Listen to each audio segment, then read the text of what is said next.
واللعنۃ الدائمۃ علی اعداء محمد و آل محمد اما بعد وفقنا اللہ وإیاکم للعلم والعمل الصالحین انشاءاللہ تعالی۔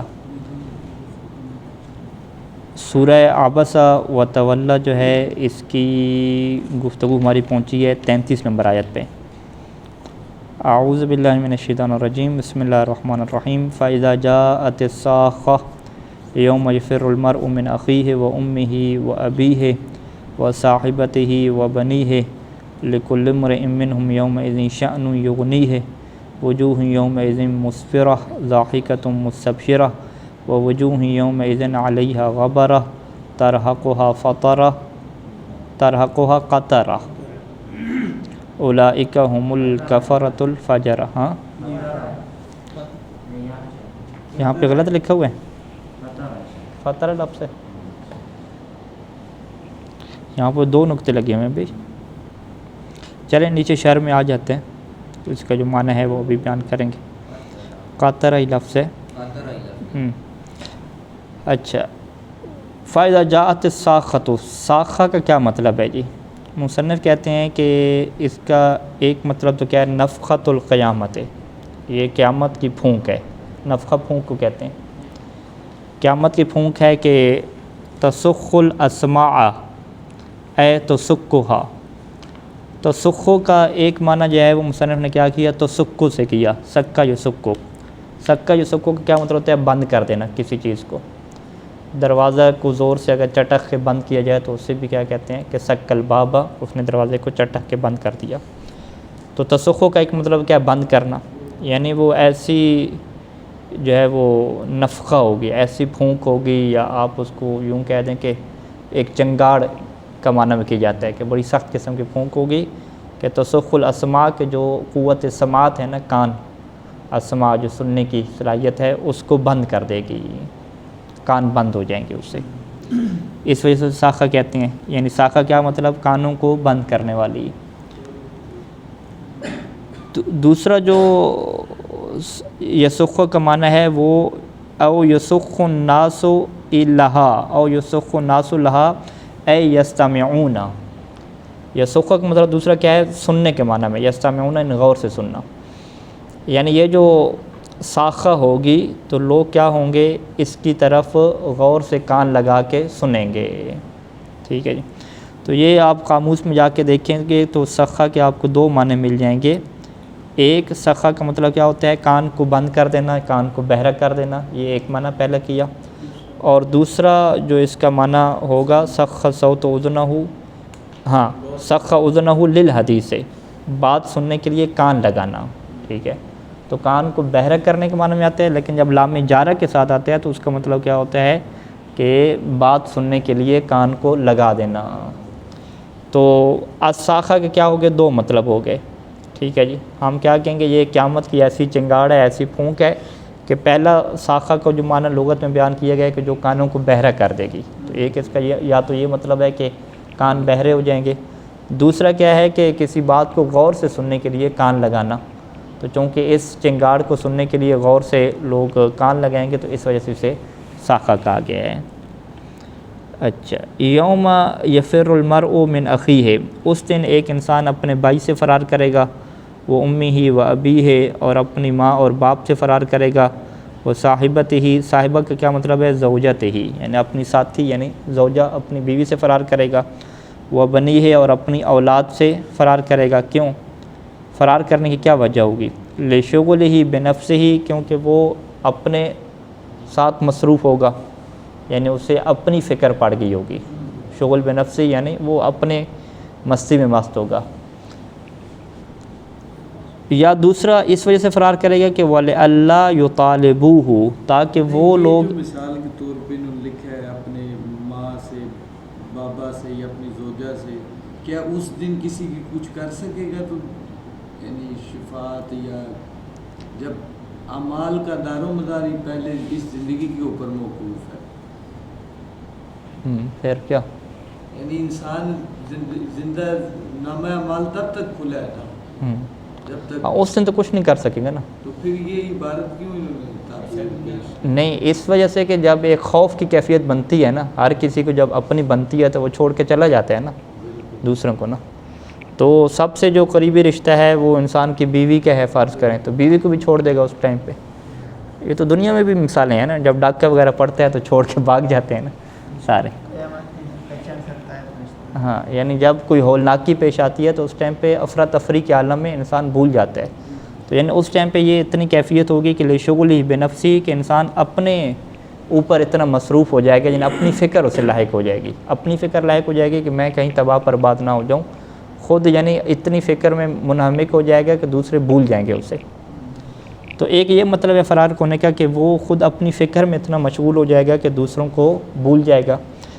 اور دوسرا اس کا معنی کیا ہے کہ اس وجہ سے فرار کرے گا کہ اللہ یطالبوہ، تاکہ وہ جو اس کے رشتہ دار ہیں نا وہ اس سے مطالبہ نہ کریں. کس کا مطالبہ نہ کریں؟ بے حقوقہم، اپنے حقوق کا. کیونکہ یہ پھر روایات میں بات ہے نا کہ انسان نے اگر کسی کا حق تلف کیا ہے، کسی کے ساتھ بد اخلاقی کی ہے، یا اس کا پیسہ وغیرہ کھایا ہے، یا اس کی توہین کی ہے، تو وہ اپنے حق کو قیامت کے دن طلب کرے گا اس سے، کہ جس کے بدلے میں اسے اپنی بہت ساری نیکیاں دینی پڑیں گی اسے راضی کرنے کے لیے. اچھا جی، وَلِكُلِّ امْرٍ مِّنْهُمْ يَوْمَئِذٍ شَأْنٌ يُغْنِيهِ، ہر بندے کے لیے اس دن کیا ہے؟ ایک شان ہوگی جو اسے بے نیاز کر دے گی. اس کا کیا مطلب ہے؟ یعنی حال یشغلہ عن غیرہ، یعنی ہر بندے کی ایک ایسی حالت ہوگی کہ جو اسے دوسرے کی نسبت سے پھیر دے گی، دوسرے کی نسبت سے اپنے اندر اسے مصروف کر دے گی. یعنی ہر انسان کو اپنی پڑ جائے گی. اب پوری دنیا میں وہ سوچتا رہا دوسروں کے متعلق، تو جب یہ مرحلہ پیدا ہوگا قیامت والا تو اب اسے فکر پڑے گی اپنی. وجوہ یومئذ مسفرہ، اس دن جو چہرے ہوں گے وہ چہرے کیا ہوں گے؟ مسفرہ ہوں گے. مسفرہ کا کیا مطلب کیا؟ مضیئہ، چمکنے والے، ضوء سے ہے نا، روشن. ٹھیک ہے، اس دن کچھ چہرے کیا ہوں گے؟ روشن ہوں گے، چمکنے والے ہوں گے. ضاحکۃ، ہنسنے والے ہوں گے. مستبشرۃ، اور بشارت دینے والے ہوں گے. کس بات کی بشارت دینے والے ہوں گے؟ کہ بفوزہا بالکرامت، فوز، کہ وہ کامیاب ہو گئے ہیں وہ لوگ. کیسے کام ہو گئے ہیں؟ بالکرامت، ہے کہ انہیں کرامت اور عزت مل گئی ہے، کرامت کے ساتھ، عزت کے ساتھ وہ کامیاب ہو گئے ہیں، تو وہ اس کی بشارت دینے والے ہوں گے. ووجوہ یومئذ علیہا غبرہ، اور کچھ چہرے تو اس دن ایسے ہوں گے کہ جن کے اوپر غبرہ ہوگی. غبرۃ وکآبۃ، یہ غبرہ کا مطلب مصنف نے وکآبۃ سے کیا. کآبہ کسے کہتے ہیں؟ افسردگی کو کہتے ہیں. افسردہ ہو جانا یعنی بڑا پریشان ہو جانا، دل شکستہ ہو جانا. ٹھیک ہے، تو اس دن کچھ چہرے ایسے ہوں گے کہ ان کے اوپر گرد و غبار ہوگی. گرد و غبار کا کیا مطلب ہے؟ واو تفسیریہ، وکآبۃ، یعنی وہ چہرے پریشان ہوں گے. ترہقھا قطرہ، ٹھیک ہے، اور ترہقھا قطرہ کا کیا مطلب ہے؟ ترہقھا کا مطلب مصنف نے کیا تغشاہا. تغشاہا کسی چیز کو لپیٹ دینا، غاشیہ، اس کے اوپر آ جانا. یعنی ان چہروں کے اوپر چھا جائے گی. کیا چھا جائے گی؟ قطرۃ کا کیا مطلب ہے؟ ظلمۃ و سواد. ظلمت تاریکی، ٹھیک ہے، اندھیرا پن، اور سواد کیا ہے؟ کالا پن. یعنی ان چہروں کے اوپر کالا پن اور جو اندھیرا ہے وہ چھایا ہوا ہوگا. یہ کون لوگ ہوں گے جی؟ اولئک هم الکفرۃ الفجرہ، یہ کافر ہوں گے اور فاجر ہوں گے. دو لفظ کیوں استعمال کیے کافر اور فاجر کا؟ مصنف کہتے ہیں اے، اس کا مطلب یہ ہے کہ الجامعون بین سوء العقیدۃ و فساد العمل، کہ وہ لوگ ایسے ہوں گے کہ دونوں چیزوں کو جمع کیے ہوئے ہوں گے. برے عقیدے کی وجہ سے وہ منکر اور کافر ہو چکے ہوں گے، اور دوسرا ان کا جو عمل ہے نا وہ بھی کیا ہوگا؟ فاسد ہوگا. ٹھیک ہے، اس وجہ سے کہا کہ دونوں چیزوں کو جمع کیے ہوں گے. اچھا، یہ سورہ ختم ہوتی ہے. اگلی جو سورہ ہے وہ سورہ تکویر ہے. تکویر اس وجہ سے نام دیا کیونکہ جو پہلی آیت ہے اس میں کوّرت کا لفظ استعمال ہوا ہے. تو یہ آیت بھی جو ہے وہ قیامت کے جو حالات ہیں ان کو جو ہے وہ بیان کر رہی ہے. اس کی چند ایک آیات آج ہم پڑھیں گے، پوری نہیں پڑھ پائیں گے. پہلے آیات پڑھ لیتے ہیں. بسم اللہ الرحمن الرحیم. اذا الشمس كورت واذا النجوم انكدرت واذا الجبال سيرت واذا العشار عطلت واذا الوحوش حشرت واذا البحار سجرت واذا النفوس زوجت واذا الموءودة سئلت بأي ذنب قتلت واذا الصحف نشرت واذا السماء كشطت واذا الجحيم سعرت واذا الجنة أزلفت علمت نفس ما احضرت، یہ پورا جو ہے وہ مکمل ہو گیا، اذا کا جو جواب ہے علمت نفس ما احضرت آ گیا۔ تو یہاں تک جو 14 آیات ہیں وہ ہم کیا پڑھیں گے۔ اچھا، اذا الشمس کورت، کہ جب سورج کو کورت ہو جائے گا۔ کورت کا کیا مطلب ہے؟ مصنف نے یہاں پہ کورت کے 3 معنی بیان کیے ہیں۔ پہلا معنی یہ بیان کیا، لفت فعل مجہول کا صیغہ، لفت سے لفت، یعنی سورج کو لپیٹ دیا جائے گا، فولڈ کر دیا جائے گا۔ فرفعت پس اسے اٹھا لیا جائے گا، یعنی اسے لپیٹ کے بند کر کے اوپر کیا اٹھا لیا جائے گا، اس کا ایک مطلب یہ کیا گیا۔ دوسرا کیا ہے کہ او طویہ ضوءھا المنبسط، طویہ کا مطلب کیا ہے، لپیٹ دینا، یہ بھی لپیٹنے کے معنی میں، کہ اس کی وہ روشنی المنبسط جو اس سے نکلتی تھی، پھیلتی تھی، اس روشنی کو کیا لپیٹ دیا جائے گا، اس روشنی کو کیا لپیٹ دیا یعنی ختم کر دیا جائے گا۔ تیسرا معنی کیا ہے کہ القیت، یا اس سورج کو گرا دیا جائے گا، یعنی نیچے گرا دیا جائے گا، تباہ کر دیا جائے گا، ختم کر دیا جائے گا۔ تو اس کے جو ہے وہ 3 معنی ہو سکتے ہیں۔ وَإِذَا النُّجُومُ انْقَدَرَتْ، اور جب ستاروں کو کیا ہے انقدرت کر دیا جائے گا۔ انقدرت کا کیا مطلب ہے، یعنی انقضت، یعنی وہ ختم ہو جائیں گے۔ او اظلمت، یا جو ہے وہ انہیں تاریک کر دیا جائے گا، ٹھیک ہے۔ یہ جو تارے ہوتے ہیں، نجوم، نجمہ، تارے، سیارے نہیں تارے، تو یہ تارے کیا رکھتے ہیں، اپنی روشنی رکھتے ہیں، تو ان کو اظلمت کیا مطلب، یعنی ان کے اندر اندھیری آ جائے گی، روشنی ان کی ختم ہو جائے گی، یعنی تاریکی چھا جائے گی، سورج بھی ختم ہو گیا، تارے بھی ختم ہو گئے، تو باقی روشنی کا کوئی ذریعہ نہیں رہے گا۔ وَإِذَا الْجِبَالُ سُيِّرَتْ، جب جو جبال ہیں نا، پہاڑ، انہیں چلا دیا جائے گا۔ فی الجو، جو کیسے کہتے ہیں، فضا میں، کہ جب فضا میں پہاڑوں کو چلا دیا جائے گا، فَيَتَمُرُّ مَرَّ السِّحَابِ، تو یہ تمرو ایسے چلیں گے کہ جیسے سحاب، بادل چلتے ہیں۔ وَإِذَا الْعِشَارُ، عشار کا کیا مطلب ہے، کہتے ہیں کہ جمع عشرہ، یہ عشرہ کی جمع ہے۔ عشرہ کیسے کہتے ہیں، الناقۃ الحامل، وہ اونٹنی جو حمل والی ہوتی ہے، جس کے پیٹ میں بچہ ہوتا ہے، اور عطا علیہ عشرۃ اشہر، کہ جس بچے کو 10 مہینے ہو چکے ہوتے ہیں۔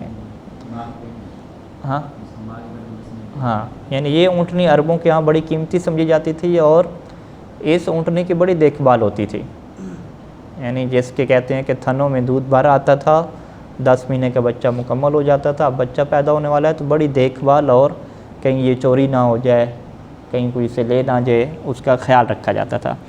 لیکن جب یہ حالات ہوں گے قیامت والے دن، تو اب ایسی اونٹنی کہ جو عربوں کے ہاں جس سے توجہ ہی نہیں ہٹائی جاتی تھی، اس کے کیا حالات ہوں گے۔ کہتے ہیں کہ واحد العشار عطلت اہملت، کہ جب یہ جو اونٹنیاں ہیں، حاملہ جو اونٹنیاں ہیں، یہ عطلت محمل کر دی جائیں گی، یعنی ان سے توجہ بھی ہٹ جائے گی، تو عربوں کی جو بنیادی توجہ ہے اونٹنی کے اوپر، وہ توجہ بھی کیا ہے، ختم ہو جائے گی۔ تو یہ اس زمانے کے اعتبار سے ہے کہ لوگوں کو یہ بتلایا جا رہا ہے کہ تمہاری جو توجہ ہے اولاد کے اوپر اور بیوی بچوں کے اوپر اور ایسی اونٹنیوں کے اوپر، تو قیامت کے دن یہ ساری کی ساری چیزیں محمل ہو جائیں گی، چھوڑ دی جائیں گی۔ اچھا، اونٹنیوں کو جو ہے وہ محمل کر دیا جائے گا، چھوڑ دیا جائے گا۔ وَإِذَا الْوُحُوشُ حُشِرَتْ، کہ جب وحوش کسے کہتے ہیں، جانور، ٹھیک ہے، جب جانوروں کو حشرت اٹھایا جائے گا۔ اب یہ جو آیت ہے، اس میں بہت سارے مفسرین کا یہی کہنا ہے کہ قیامت کے دن جتنے بھی جانور ہیں ان کو اٹھایا جائے گا، لیکن اگر ان کو اٹھایا جائے گا تو کیا ان کے لیے جنت جہنم ہے؟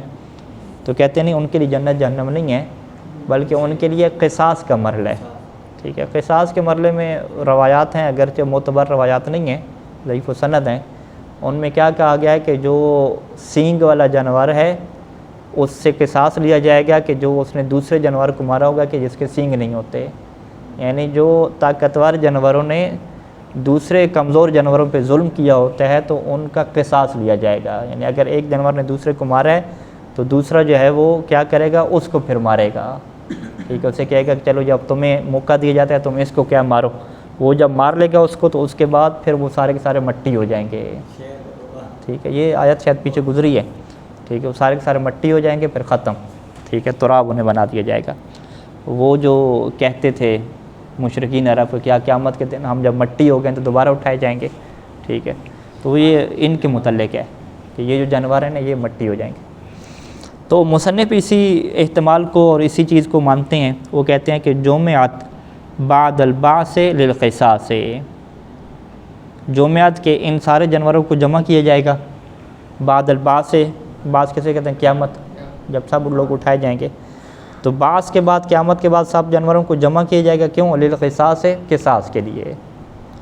اچھا، اس کے متعلق جو ہمارے استاد تھے شیخ محسن نجفی مرحوم، وہ اس چیز کو جو ہے وہ قبول نہیں کرتے تھے۔ وہ کہتے ہیں کہ آیت کا مطلب جو چل رہا ہے پیچھے سے کہ وہ اونٹنیاں جس کی دیکھ بھال ہوتی تھی ان کو ایسے چھوڑ دیا جائے گا، توجہ ختم ہو جائے گی، اور وہ وحوش کے جو ایک دوسرے کی جان کے دشمن ہوتے تھے، شیر اس تلاش میں ہوتا تھا کہ ہرن مل جائے تو میں اسے کھا لوں، اب جب ایسے ہولناکی پیدا ہوگی قیامت کے دن تو یہ سارے کے سارے اکٹھے جمع ہو جائیں گے، اب جو ہے وہ شیر اور ہرن بھی اکٹھے بیٹھے ہوں گے، ان کو ایک دوسرے کی کوئی فکر نہیں ہوگی کہ میں نے اسے کھانا ہے یا اسے نقصان پہنچانا ہے، یعنی اتنی جو ہے وہ ہولناکی کی وجہ سے ان کی توجہ ایک دوسرے سے ہٹ جائے گی اور یہ آپس میں کیا اکٹھے ہو جائیں گے۔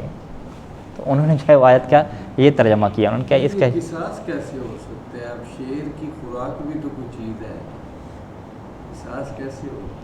ہاں، یہ بھی آپ کے اعتراض درست ہے کہ جب شیر کی خوراک جو ہے وہ بنایا تو پھر قصاص کس بات کا؟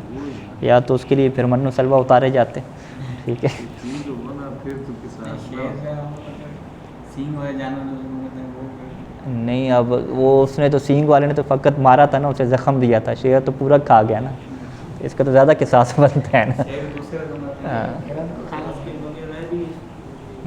یہ تو چلیں انسان اشرف المخلوقات ہے کہ ساری چیزیں انسان کے لیے پیدا کی گئی ہیں، اس کا تو پروٹوکول ہے نا انسان کا تو اتنا پروٹوکول ہے کہ اگر کسی جگہ یہ گھر بنانے گیا وہاں پہ چیونٹیوں کے گھر تھے تو اب یہ انسان نہیں کہے گا کہ بھئی چیونٹیوں کے حقوق مقدم ہیں، ان کے گھر کو توڑنا نہیں ہے، ان کی زندگی کو خراب نہیں کرنا، تو یہ انسان کو اختیار دیا گیا کہ سارے انسان کیا کرتے ہیں، ادھر مشین چلاتے ہیں اور اپنا گھر بنا لیتے ہیں، کیونکہ انسان کی عظمت ان سے زیادہ ہے۔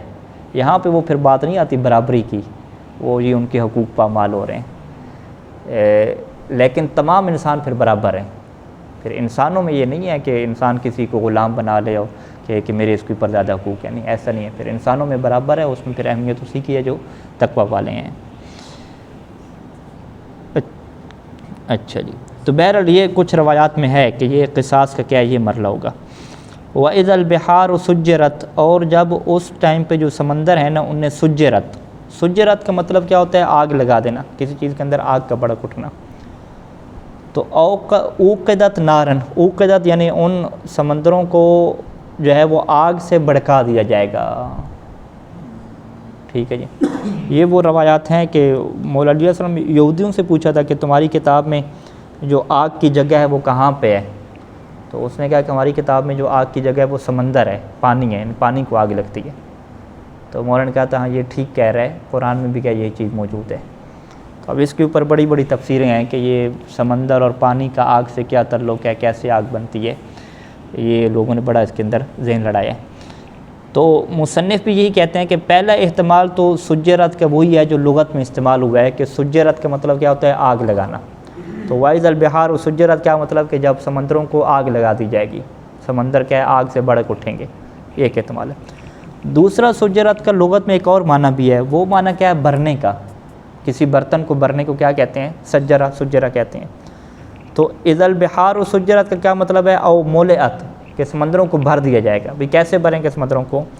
بفتح بعضها فی بعض، کہ بعض سمندر دوسرے بعض سمندروں میں کھول دیے جائیں گے، حتی تصیر بحرا واحدا، حتیٰ کہ سارے سمندر پھر کیا ہو جائیں گے؟ ایک سمندر بن جائیں گے۔ تو اس معنی کے مطابق سمندروں میں کوئی آگ وغیرہ، البحر المسجور، بحر المسجور جو قرآن میں ہے کہ وہ آگ وغیرہ پھر نہیں لگے گی، ٹھیک ہے، اس معنی کے مطابق، بس وہ سارے سمندر مل کے کیا ہے؟ ایک بن جائیں گے۔ یہ دو معنی اس کے ہو گئے۔ اچھا، وَإِذَا النُّفُوسُ زُوِّجَتْ، جب نفوس کو کیا ہے؟ زُوِّجَتْ، ملا دیا جائے گا۔ زواج کیا ہوتا ہے؟ دو چیزوں کو ملانا نا، ٹھیک ہے، زوج جوڑے کو کہتے ہیں نا، دو چیزیں ملی ہوئی ہوں۔ تو نفوس کیا ہے؟ جو انسان کے نفس ہے، روح ہے، جب انسان کی جو روح اور نفس ہے اس کو ملا دیا جائے گا، کس کے ساتھ ملایا جائے گا؟ ٹھیک ہے، پہلا احتمال مصنف کہتے ہیں کہ نفوس کی جو ہے وہ ملانے کا کیا مطلب ہے کہ نفوس کو کس کے ساتھ ملایا جائے گا؟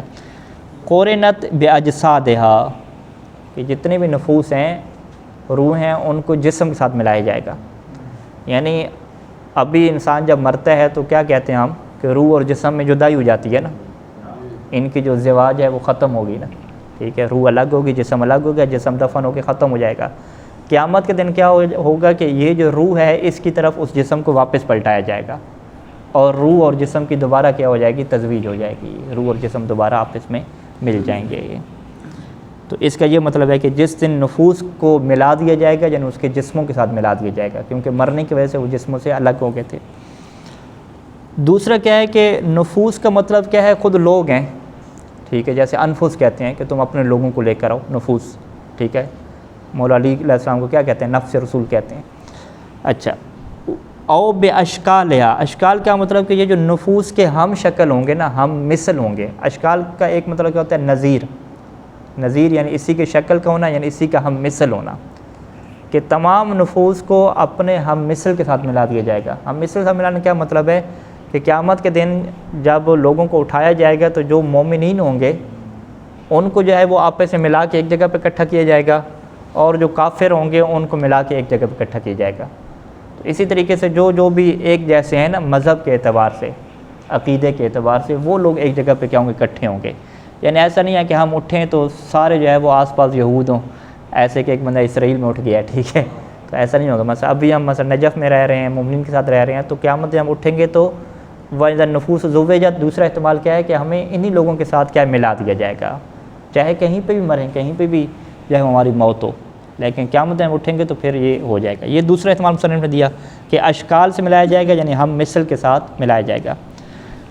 تیسرا کیا ہے جی, اذا النفوس زوجت, کہ جب نفوس کو ملایا جائے گا یعنی اعمالہا باشکالہا, یعنی باعمالہا, یعنی تمام لوگوں کو ان کے اعمال کے ساتھ ملا دیا جائے گا.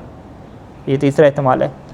چوتھا کیا ہے کہ بے جزائہا, کہ تمام نفوس کو اس کی جزا کے ساتھ ملا دیا جائے گا, کہ اب ہر بندے کو کیا ہے اس کی جزا دے دی جائے گی. تو یہ چاروں کیا احتمال دیے مصنف نے. وَإِذَا الْمَوْعُودَةُ سُئِلَتْ, موعودہ کیسے کہتے ہیں, کہتے ہیں المدفونۃ حیۃ, مدفونہ یعنی وہ لڑکی جسے دفن کیا گیا ہے, حیۃ زندہ, تو زندہ ہونے والی لڑکی کے لیے لفظ عربی کے کیا بولا جاتا ہے, موعودہ, ٹھیک ہے. وَإِذَا الْمَوْعُودَةُ سُئِلَتْ, کہ جب موعودہ سے سوال کیا جائے گا, ٹھیک ہے جی. اب یہاں پہ جو ہے وہ موعودہ سے سوال کیا جائے گا, اس کا کیا مطلب ہے, ٹھیک ہے. کہتے ہیں کہ سوال کیا ہوگا اس سے, وہ قرآن کی اگلی آیت ہے کہ بِأَيِّ ذَنبٍ قُتِلَتْ, کہ اسے کس گناہ میں, کس جرم کے وجہ سے قتل کیا گیا. یہاں پہ مصنف کہتے ہیں کہ ہمارے پاس جو ہے وہ اس قرآن مجید کی جو آیت کی ایک قرات جو مولا علی علیہ السلام سے ہے وہ فعل معلوم کی بھی ہے. وَإِذَا الْمَوْعُودَةُ سَأَلَتْ. علیکم السلام ورحمۃ اللہ وبرکاتہ. اللہ یحفظکم حیاکم اللہ. درس اليوم؟ نعم درس. أي درس؟ درس القرآن, تفسیر شبر. ما شاء الله. نعم ما شاء الله. وفقكم اللہ یوفقکم ان شاء اللہ. حیاکم اللہ. السلام عليكم. علیکم السلام. تو احتمال اولا کیا ہو گیا کہ جو مصنف نے کہا کہ جو قرات ہے مولا علیہ السلام کی کہ وَإِذَا الْمَوْعُودَةُ سَأَلَتْ, یہ سیدھی سیدھی قرات ہے کہ وہ جو بچی جسے زندہ درگور کیا گیا تھا وہ قیامت کے دن سوال کرے گی کہ مجھے جو ہے وہ کس جرم میں قتل کیا گیا. تو یہ بات کیا بنتی ہے, نارمل بن جاتی ہے صحیح سے, کہ وہ اس لڑکی کیا سوال کرے گی اٹھ کے کہ مجھے بھی کیوں مارا گیا. تو یہ اس قرات کے مطابق پھر سئلت لفظ نہیں ہوگا بلکہ کیا ہوگا, سألت ہوگا. اچھا, تو مصنف کہتے ہیں لیکن قرآن کے جو ابھی ہمارے پاس قرات موجود ہے جو مشہور قرات ہے عاصم کی, تو اس کے مطابق کیا ہے, سئلت ہے. تو پھر اس کا کیا مطلب ہے کہ لڑکی سے سوال کیا جائے گا, ٹھیک ہے, اس کا کیا مطلب ہے. تو مصنف کہتے ہیں اس کا یہ مطلب یہ ہے کہ وہ جس نے جو اس کا قاتل ہے نا, اس کا جو والد ہے جو قاتل ہے, اس کو شرمندہ کرنے کی خاطر جو ہے وہ لڑکی سے سوال کیا جائے گا کہ بتاؤ تمہیں کس جرم میں جو ہے وہ قتل کیا گیا, ٹھیک ہے. وہ اس کے قاتل کے سامنے سوال کیا جائے گا تاکہ قاتل کو کیا کی جائے, سرزنش کی جائے. اچھا, سئلت کیا مطلب, ہاں یہ لفظ کیا ہے جی, تبکیتن. ہاں تبکیتن کیا ہے, تبکیت تصریف کے وزن پہ ہے, بکتا جو بکتو تبکیتن. تبکیت کا مطلب ہوتا ہے سرزنش کرنا، ملامت کرنا. ایک لفظ استعمال ہوتا ہے تبکیت و ضمیر ہے، ضمیر کی ملامت. ٹھیک ہے. تبکیتاً لقاتلہا، یعنی اس لڑکی سے سوال کیوں کیا جائے گا؟ لقاتلہا، تاکہ اس کے قاتل کی کیا ہو؟ سرزنش کی جائے. وعن علی علیہ السلام، اور مولا علی علیہ السلام سے اس کی قرات کیا ہے کہ بالبناء للفاعل. صرف میں پڑھا ہے مبنی للفاعل اور مبنی للمفعول. مبنی للفاعل کا کیا مطلب ہے؟ یعنی فعل معلوم اس سے کیا پڑھا گیا ہے، مبنی للمفعول نہیں بلکہ مبنی للفاعل. نہیں، نائب فاعل نہیں، فاعل بن جائے گی. وَإِذَا الْمَوْءُودَةُ سَئِلَتْ، یعنی پھر موجود مبتدا بن جائے گی. سائلت میں جو ضمیر ہے وہ کیا بن جائے گی؟ اس کے فاعل بن جائے گی. یعنی پھر وہ سیدھا سیدھا معنی ہو جائے گا کہ وہ لڑکی سوال کرے گی. اچھا، بِأَيِّ ذَنبٍ قُتِلَتْ، یعنی کس جرم میں اسے قتل کیا گیا، اس کا کیا مطلب ہے؟ یعنی بلا ذنب، اس سے بغیر گناہ کے کیوں قتل کیا گیا. وَإِذَا الصُّحُفُ، صحف کسے کہتے ہیں؟ صحف الاعمال، اعمال کے صحیفے. نشرت، نشرت کیا مطلب ہوتا ہے؟ کھول دینا نا، کہ جب اعمال کے صحیفے کھول کے رکھ دیے جائیں گے.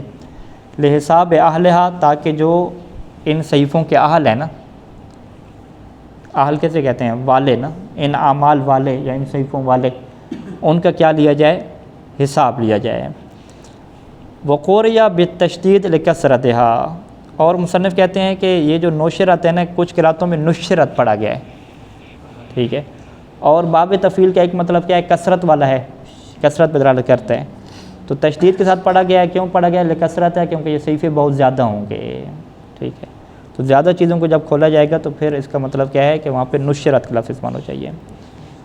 اچھا، وَإِذَا السَّمَاءُ كُشِطَتْ، کوشطت کا کیا مطلب ہے؟ کہ آسمانوں کو کوشطت. کوشطت کیا مطلب ہے؟ قلعت، اکھاڑ دیا جائے گا.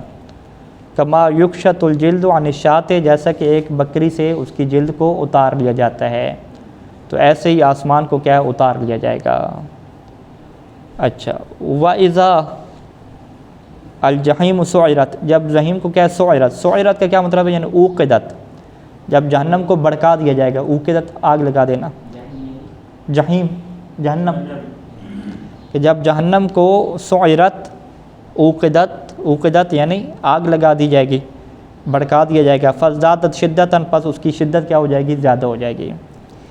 وَإِذَا الْجَنَّةُ أُزْلِفَتْ، أُزْلِفَتْ کیا مطلب؟ یعنی قُرِبَتْ لِأَهْلِهَا، کہ جو جنت والے ہیں ان کے قریب جو ہے وہ جنت کو کر دیا جائے گا. اب یہ سارے اذا کیا ہوئے؟ ختم ہوئے. وَجْوَابُ إِذَا الْأُولَى وَمَا عُطِفَ عَلَيْهَا، پہلا اذا وَإِذَا الشَّمْسُ كُوِّرَتْ، اس اذا سے لے کر وما عطف علیہ، اور اس اذا کے اوپر جو چیزیں عطف کی گئی ہیں اس کا جواب کیا آ رہا ہے؟ جواب یہ آ رہا ہے کہ علمت نفس، اے کل نفس، یعنی ہر نفس وقت وقوع المذکورات، ان تمام چیزوں کے واقعہ ہونے کے وقت. وہ وقت کون سا ہے؟ وہ یوم القیامہ، کہ قیامت کے دن ہر نفس اس دوران جان لے گا. کیا جان لے گا؟ ما احضرت، کہ جو اس نے آگے بھیجا ہے، جو اس نے حاضر کیا ہے. وہ کیا چیز ہے؟ من خیرن و شرن، کہ کون سی چیز خیر ہے اور کون سی چیز شر والی ہے. صلی اللہ علیہ محمد و آلہ اجمعین.